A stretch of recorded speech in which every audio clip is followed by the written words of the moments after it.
Bonjour à tous, votre matinale de l'information, c'est d'abord le BTS, le brevet de technicien supérieur, dont les résultats sont disponibles depuis ce vendredi, 38,39%. Le taux national de réussite est en baisse de 2,58% par rapport à l'an dernier. Amidi Rassouba a les détails. Les résultats du brevet de technicien supérieur BTS section 2024 enregistrent un taux national de réussite de 38,39% contre 40,97% l'année dernière. Sur 55 321 candidats inscrits, 52 983 étaient présents à l'examen, soit un taux de présence de 95,77%. 20 338 candidats ont été déclarés admissibles, soit un taux d'admissibilité de 38,39% en 2024, contre 40,97% pour la session 2023, soit une régression de 2,58. Ils étaient au total 55 321 candidats repartis dans 32 centres à composer du 22 au 2 août 2024 sur l'ensemble du territoire national. Ces candidats ont composé dans 2 spécialités, la filière industrielle et tertiaire. La répartition des admis par genre est la suivante.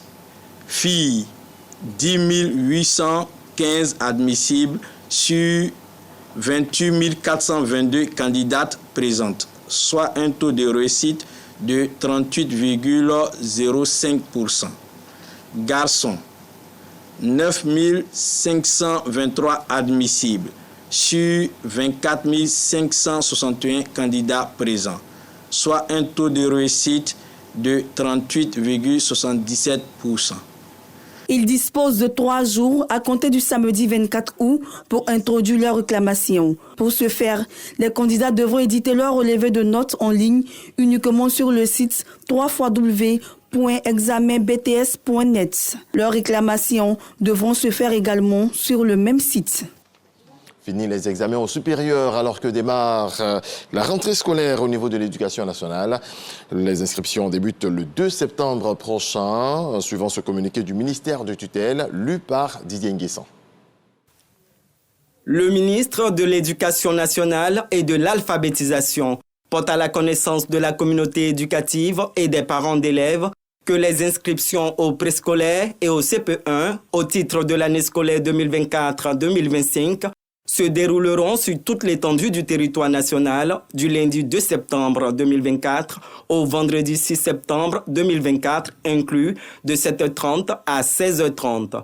Les inscriptions au préscolaire concernent les enfants âgés de 3 à 5 ans pour les écoles ayant les petites, moyennes et grandes sections, 4 et 5 ans pour les centres préscolaires communautaires et les écoles ayant la moyenne et la grande section, 5 ans pour les classes uniques, de grande section ou classes de pré-primaire rattachées aux écoles primaires.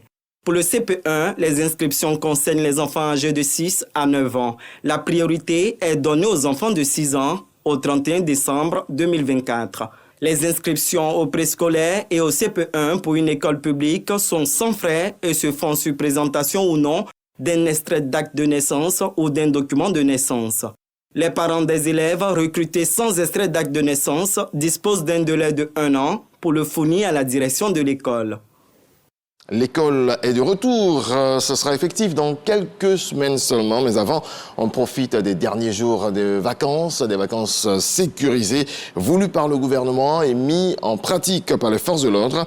L'opération vacances sécurisées, qui est à sa 9e édition, a permis de ramener la quiétude, vous allez le voir, dans certains quartiers du district d'Abidjan. Walter Amadou Ouattara.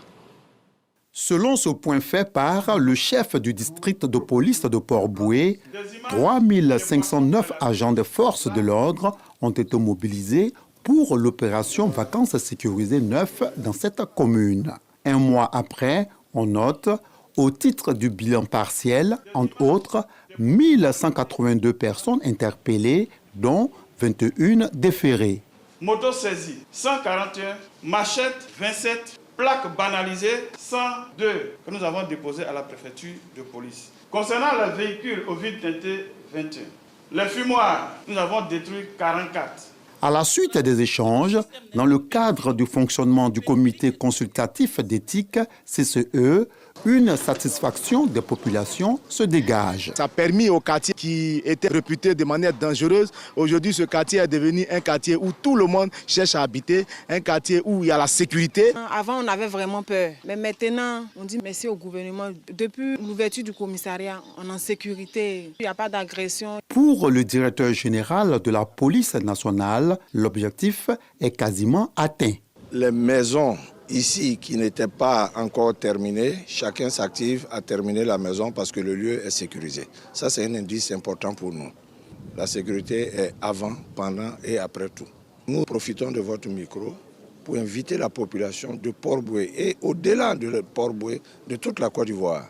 C'est leur police. Il faut qu'ils soient acteurs de leur propre sécurité, qu'ils nous donnent les informations qui vont à eux. Il faut que nous soyons vigilants. Nous restons vigilants. Des saisies effectuées sur le terrain au cours des différentes opérations de sécurisation, à savoir matériel de chicha, médicaments contrefaits, armes blanches, drogues, ont été présentées aux hautes autorités policières, puis incinérées publiquement. On parle de protection également dans le domaine de la santé avec la couverture maladie universelle, la carte CMU. Elle fait barrière aux difficultés financières dans la prise en charge des patients dans les hôpitaux. Le message du ministre de la Santé est celui de l'Emploi et de la Protection sociale. C'était à l'inauguration officielle du site de production in situ de carte CMU. Fredoulaye, Godefroy Okamawa. La couverture maladie universelle se déploie sur l'ensemble du territoire national. Agboville, chef-lieu de la région de l'Agnébi-Tiassa, dispose désormais d'un nouveau site d'enrôlement et de production de la 4 CMU. Le ministre de l'Emploi et de la Protection sociale, Adama Kamara, en compagnie de son collègue Pierre Demba en charge de la santé, ont procédé à l'inauguration du nouveau centre. Doté d'un dispositif technologique de dernière génération, l'ouverture de ce centre est un soulagement pour les populations. Je viens de faire mon enrôlement de la carte CMU et je viens de recevoir la carte à quelques minutes. Nous sommes très heureux. On remercie beaucoup monsieur le ministre pour cette occasion. Outre la mise en service de ce centre, les ministres en charge de la mise en œuvre de la politique sanitaire du gouvernement et de la couverture maladie universelle s'imprègnent du parcours de soins du centre hospitalier régional de la ville et de la disponibilité des médicaments dans les officines.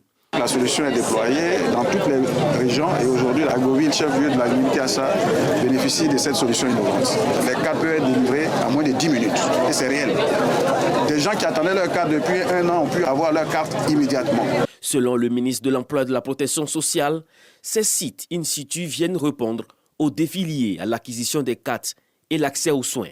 Nous devons poursuivre nos efforts pour que cet instrument de solidarité nationale puisse bénéficier à un plus grand nombre de personnes. Fin de citation. Cette déclaration du chef de l'État témoigne une fois de plus de sa ferme volonté de faire de la couverture maladie universelle l'assurance maladie de référence en matière de couverture du risque maladie qui permettent à tous les résidents en Côte d'Ivoire d'avoir des soins de qualité en ne payant que 1 000 francs par mois. La couverture maladie connaît des innovations. Progressivement, la CMU gagne du terrain. 22 villes et communes du pays sont pourvues en centre d'enrôlement et de production de la 4 CMU. Voilà, on va retenir cette image de fin, la joie et la ferveur. On la retrouve à Etioboué, siège du royaume Bétibé, dans le département d'Adiaké, où se tient en ce moment le festival Abada. Une fête pour valoriser la culture du peuple Bétibé ou Eoutilé. Eugène Akaouélé, le président du Conseil régional du Sud-Comoé, a célébré la sortie du Tam Tam sacré. Les images avec Davis Oyo. Etioboué, siège du royaume Bétibé dans le département d'Adiaké, est en ébullition. L'Abada, le tam-tam sacré, vieux de 200 ans, sort du bois sacré. Invoquant l'esprit des ancêtres, les initiés entament la procession. En tête, le porteur de siège des 5 grandes familles Bétibé et des 2 familles alliées, symbole de paix et de cohésion sociale. Les matrones représentent la fertilité et la vie suivent. Ensuite, les prêtresses et les guerriers, exclusivement dédiés à la sécurité du tam-tam bicentenaire et du roi. Et enfin, tambourinés, chanteurs et la population ferment la marche. Cette procession, c'est aussi un combat entre l'univers cosmique et le monde visible pour conjurer le mauvais sort. Nous sommes à la 10e édition du festival Abada, une rencontre annuelle pour la valorisation de la culture du peuple Bétibé. En 10 ans, je pense que c'est la richesse d'abord de la cohésion. Nous avons bénéficié de la construction de certaines infrastructures. Nous avons le centre, par exemple, qui a été réhabilité. Nous avons la première école de Lima, par exemple, qui est en cours de réhabilitation. Le festival Abada est également l'un des rares moments de communion entre Sa Majesté Abakwaba Ngondi Agnon et son peuple. Moment de solidarité et de fraternité également. En témoigne la présence des têtes couronnées du Djoablin, des Adoulevés Soyé et des Éhivés de Beaunois.